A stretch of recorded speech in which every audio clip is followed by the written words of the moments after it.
Hey there, it's John Doran with Backpacker Magazine. We've got a gear school here today to teach you how to keep your knife sharp and rust-free. We talked a little bit more about this in our March 2007 issue where we review a number of knives. One of the keys to keeping your blade in good working condition is to clean it after every trip. As you can see, this one's coated on the backside with peanut butter, nasty gooey stuff. We'll get to that in a second. But one of the best ways to get stuff that gets into these little crevices and working pieces to keep your knife opening smoothly is to go to Office Depot and get a little bit of this compressed air. It only costs a couple bucks. And that tiny little straw at the end of it, you can reach into these crevices and really work out the dust and gunk that gets in there. One other thing you can do to keep it clean, obviously, is to wash the blade, wipe the blade down. I've got a little bit of rubbing alcohol on this cloth here. It's the easiest thing to do. Just wipes most of the pine tar and peanut butter and dried up cheese and other stuff that gets on there. Rubbing alcohol will do the job for the most part. A lot of knives these days are capable of going through a dishwasher. If you have a really sort of problem stain or sticky thing, you can work it off usually with kerosene as well. Now, it's a good idea to clean it after every trip. Really get in and work inside these areas that are moving pieces.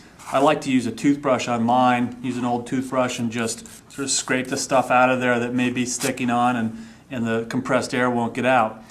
It's also a good idea to sharpen your blade after every trip. That's the best way to keep a good fine edge on the blade.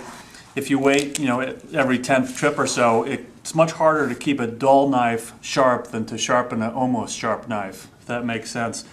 We like this diamond sharpener from Buck Knives. It's easy. It only costs $12 and doesn't require any water or oil. Use the standard sharpening method on it.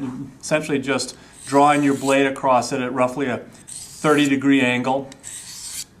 And if you do this after every trip, oops, I want to do that away from my fingers, remember.